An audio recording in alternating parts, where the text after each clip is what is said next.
I never thought I'd be saying this, but now I have to get this off my chest. I caught my girlfriend cheating with her best friend's groom at their wedding, but then found out all my friends knew and were laughing behind my back. I was shocked by the amount of betrayal I was subjected to.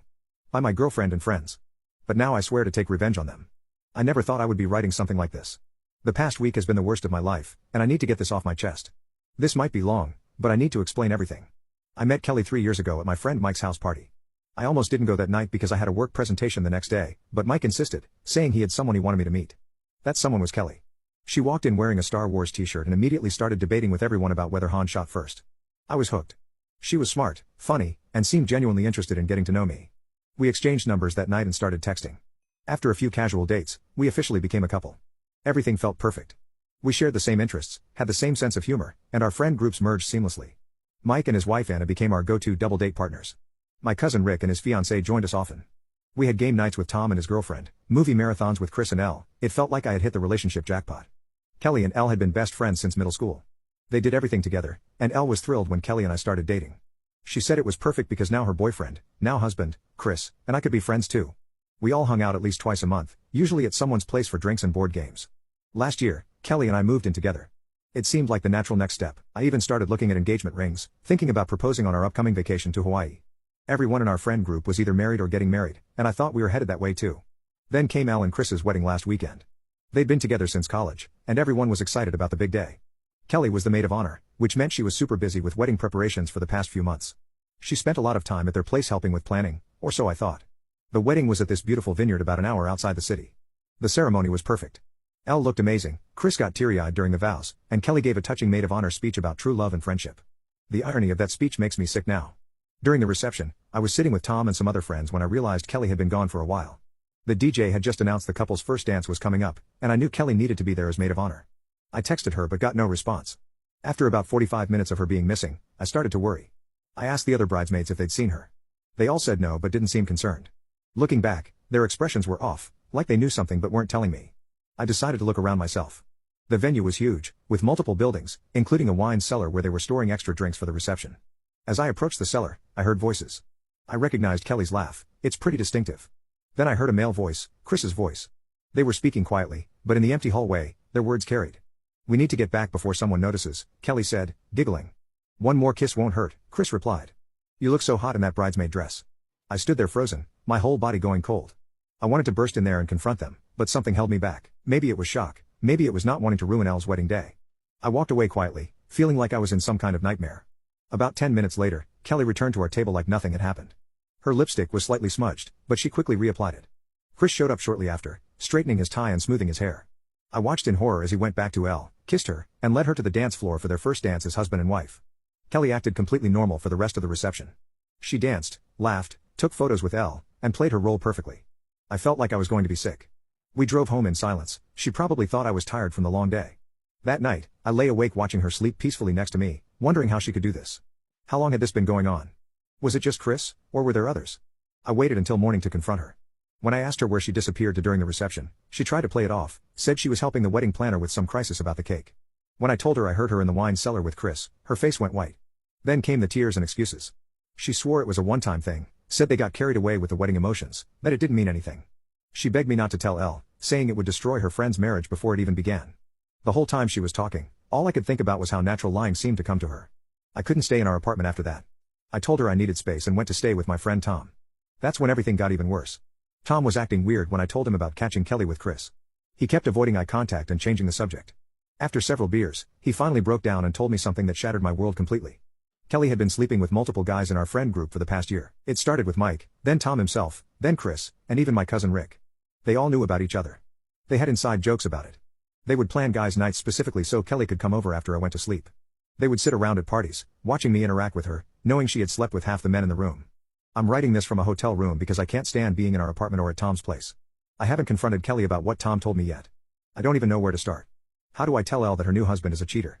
How do I deal with the fact that my entire friend group has been laughing at me behind my back? 3 years of my life feel like a complete lie. I've been sitting here for hours trying to figure out what to do. Part of me wants to expose everything, blow up everyone's lives like they blew up mine. Another part just wants to disappear and never see any of them again. I don't know which would hurt less. First, I want to thank everyone for their support on my original post. Your advice helped me handle this situation better than I might have otherwise. The past 2 weeks have been a roller coaster, and things have escalated way beyond what I expected. After my last post, I took your advice about gathering evidence. I met with Tom again, this time recording our conversation on my phone. Update 2. I met with Tom again, this time recording our conversation on my phone, legal in our state. He was pretty drunk and told me everything. Apparently, this whole thing started at a barbecue at Mike's place last year. She showed up early to help set up while I was stuck at work, one thing led to another, and she ended up sleeping with Mike in his garage while his wife was at the store getting more drinks. After that, it became like a game to her. She started flirting with Tom when we would all hang out, then moved on to Chris, telling Elle she was helping with wedding planning when she was really sleeping with her fiancé. She even seduced my cousin Rick at his own engagement party while his fiancé was giving a speech. Armed with Tom's recorded confession, I decided to confront Kelly. I waited until she got home from work and sat her down. She must have sensed something was different this time because she didn't try her usual excuses. When I played the recording of Tom, she went through this weird transformation. First, she denied everything, then she cried, and, most disturbingly, she started laughing. What came out next made me physically ill. She admitted to sleeping with not just 4, but 6 different guys from our friend group over the past year. Besides Mike, Tom, Chris, and Rick, there was also Jake, Anna's brother, and Pete, Elle's cousin. She said it started as a drunken thing with Mike, but then it became exciting for her, the thrill of sneaking around, the power she had over them, and the way they would compete for her attention while pretending to be my friends. The worst part was when she showed me their group chat. They actually had a separate WhatsApp group called Weekend Plans where they coordinated their hookups. She scrolled through messages of them planning meetups, making jokes about me, and sharing details of their encounters. There were messages like how long can you keep him at the gym? And don't worry, he never checks the credit card statements. They had specific code words for everything. Beats and night meant Kelly was coming over, and baseball game meant I was out of town for work. They even had a point system based on how risky their meetups were. The wine cellar incident at the wedding was apparently worth double points because it was Chris's wedding day. I took screenshots of everything before Kelly realized what she'd done by showing me the messages. These messages went back months. They planned camping trips where they would pair off into different tents while I was on watch duty. They arranged fake work emergencies to get me out of the house. One time, they even staged a fake fight between Chris and Elle so Kelly could console Chris at his place. I sent everything to Elle immediately, all the screenshots and the recording of Tom. She called me, crying less than an hour later. When she confronted Chris, he broke down and confessed everything. It turns out he and Kelly had been hooking up since before he even proposed to her in Atlanta. Their whole wedding was a sham. She moved out that night and is staying with her sister while her lawyer prepares annulment papers. The fallout didn't stop there. I posted all the evidence in our main friend group chat, screenshots of their secret conversations, dates, and times of their meetups, everything. Most of them immediately left the chat and blocked me, but not before their partners saw everything. Anna confronted Mike and threw him out. She also kicked out her brother Jake when she found out he was involved. Tom's girlfriend read through 6 months of messages about him cheating and posted them all on Facebook. Rick's fiancé canceled their wedding and told his entire family why. Pete's wife took their kids to her mother's house. Kelly's been alternating between apologizing and attacking me. 1 minute, she's crying about how sorry she is. The next, she's screaming that I had no right to ruin everyone's lives. She even got her mom involved, who called me, saying I should forgive Kelly because she's young and made some mistakes. She actually suggested we go to couples counseling. I blocked both their numbers. I'm moving out next week, found a place across town where I don't have to worry about running into any of them, and changed my phone number too. The only person I'm still talking to from the old group is Elle. We've been meeting for coffee and helping each other process everything. She suggested, only half jokingly, that we should start a support group for people who've been cheated on in our circle. At this point, we'd have enough members for a small convention. The weird thing is, I don't feel as bad as I thought I would. Yes, I lost my girlfriend and all my friends, but they weren't real friends anyway. Elle said something that really stuck with me, better to be alone than surrounded by snakes. I'll update again if anything significant happens, but for now, I'm focusing on setting up my new place and building a new life without any of these people in it. Thanks again for all the support and advice, special thanks to those who suggested recording conversations and gathering evidence. You helped me expose the truth in a way that couldn't be denied or covered up. The situation has evolved in ways I never expected. Remember those screenshots from their secret group chat that I shared? Well, they've spread far beyond our immediate circle. It turns out several other friends were in our main group chat and shared the screenshots with their friends, who shared them with their friends. You get the idea. The domino effect has been fascinating to watch. Kelly and her accomplices have become social pariahs in our city. It started when Mike's wife, Anna, who works in PR, decided to go nuclear. She created a detailed Facebook post tagging everyone involved, laying out the entire timeline of their affairs, complete with screenshots. The post went viral in our local social circles, with hundreds of shares and comments. Kelly's career imploded spectacularly. She worked at a high-end real estate agency in our area. Apparently, sleeping with multiple married men and destroying relationships isn't a good look when you're trying to sell family homes to couples. Several of her clients saw Anna's post and complained to the agency. Her boss, who had been tagged in some of the shared posts by mutual connections, called her in for a meeting. She was fired that same day. Chris's situation isn't any better. His law firm put him on indefinite leave after the scandal got back to them. One of the partners' wives was friends with Elle on Facebook and saw everything. They were worried about how it would affect their family law division's reputation if people knew one of their lawyers had cheated on his wife at his own wedding. But the karma train didn't stop there. Update 3. The groom not only cheated on his wife at his own wedding, but the karma train didn't stop there. Kelly's mom, who had called me about forgiveness, made the mistake of discussing the situation at their family dinner. Kelly's dad, who had given her a $50,000 down payment for her part of our apartment, thinking we were getting married soon, found out the full story for the first time. He was furious and is now suing her to get the money back, saying she obtained it under false pretenses. The group of cheaters has started turning on each other, which has been darkly entertaining. Tom sent me a long message apologizing and offering to tell me things about the others that would shock me if I would just tell his girlfriend he was the least involved. I ignored him but did forward his message to his girlfriend.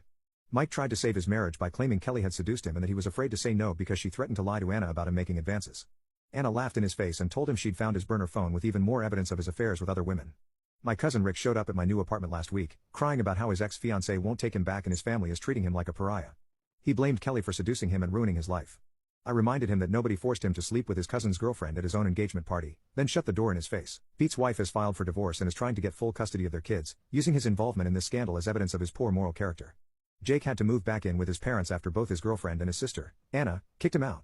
Lena is doing better than expected. Her annulment went through quickly given the circumstances. She's planning to move to Seattle for a fresh start, as her company's main office is there, and they approved her transfer request. We meet for coffee every week and sometimes laugh about how we dodged bullets with these people. She's even started dating again, though very cautiously. Kelly tried to save her reputation by posting a tearful apology video on Instagram. It backfired spectacularly when people noticed she was wearing the necklace Chris had given her as a friendship gift while they were having their affair. Lena's cousin recognized it because she had helped Chris pick it out, claiming it was for Lena. The comment section was brutal until Kelly disabled comments and eventually deleted her account. The most ironic part? The real estate agency that fired Kelly ended up hiring Lena to replace her. Lena's background was in property management, and they were impressed by how professionally she handled the whole scandal. Kelly found out through an industry newsletter and apparently had a meltdown at her sister's house, where she's been staying. I've been getting random messages from mutual acquaintances sharing stories about other times Kelly and the guys had fooled me. Apparently, that camping trip last summer where I got food poisoning was planned. They put something in my food so I'd stay in my tent while they all hooked up. Each new revelation makes me more certain I made the right choice in exposing everything. I'm maintaining contact with Lena but otherwise focusing on building a new social circle. I joined a rock climbing gym and have met some decent people who know nothing about this drama. It's refreshing to have conversations that don't revolve around betrayal. This will be my final update. The dust has finally settled, and I'm in a much better place now. A lot has happened in the past few months, so I'll try to cover the major developments. First, Kelly finally moved out of our old apartment. It took threatening legal action through my lawyer, but she's gone. She tried to claim partial ownership since she'd lived there and contributed to bills, but her dad's lawsuit for the down payment money complicated things for her. She's now living with her sister in Ohio, apparently trying to rebuild her real estate career there. Good luck explaining that employment gap and those social media screenshots to potential employers. The fallout in our old social circle has been interesting to watch from a distance. Mike's wife, Anna, turned their story into content. She started a blog about surviving infidelity that's gaining quite a following. She's brutally honest about everything, using their story, with names changed, as the centerpiece. She even got a book deal out of it. Mike tried to threaten legal action to stop her, but since everything she wrote was true and documented, his lawyer advised against it. Chris's career took an even bigger hit than initially reported. After making his leave permanent, the law firm quietly informed the other partners about the situation. Now, he can't get hired at any respectable firm in the city. He's working at his dad's small company as a legal assistant, quite a step down from corporate lawyer. Lena told me he tried to fix things by offering her a portion of his trust fund, but she just laughed and hung up. Tom's girlfriend and Rick's ex-fiancée turned their experience into a successful podcast called Red Flags We Ignored. They interview other people who've been cheated on and discuss toxic relationship patterns. They invited me to be a guest, but I declined. I'm done being known as the guy whose girlfriend slept with all his friends. The friend group has completely fractured. Pete's divorce got messy when his wife's lawyer subpoenaed the group chat messages as evidence. Jake tried to move to another city for a fresh start but apparently ran into someone who recognized him from Anna's viral post. The internet really never forgets. On my end, things are looking up. I got a promotion at work. Turns out you have more time for career development when you're not spending evenings with fake friends. I started boxing classes to channel my anger productively, and I adopted a German Shepherd from the local shelter. He's better company than any of my old friends ever were. Kelly still tries to contact me through different numbers or mutual acquaintances. Last week, she sent a long email about how the past 3 months have helped her grow and how she's ready to be the person I always saw in her. I marked it as spam without replying. Lena and I still meet up occasionally. She's thriving in Seattle, and her career is taking off.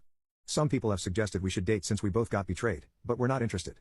We've become good friends who understand each other's trust issues, and that's enough. The weirdest development?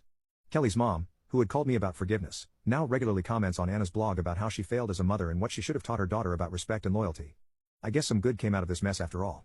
I won't be posting any more updates because, honestly, these people don't deserve any more space in my story. To everyone who supported me through this, thank you. To anyone going through something similar, it gets better, but only if you're willing to excise the cancer from your life completely, no matter how many people you lose in the process. Sometimes, rock bottom has a foundation you can build on. I'm building something better now, without cheaters, liars, or false friends, and that's the best revenge of all. Thanks to all for your support.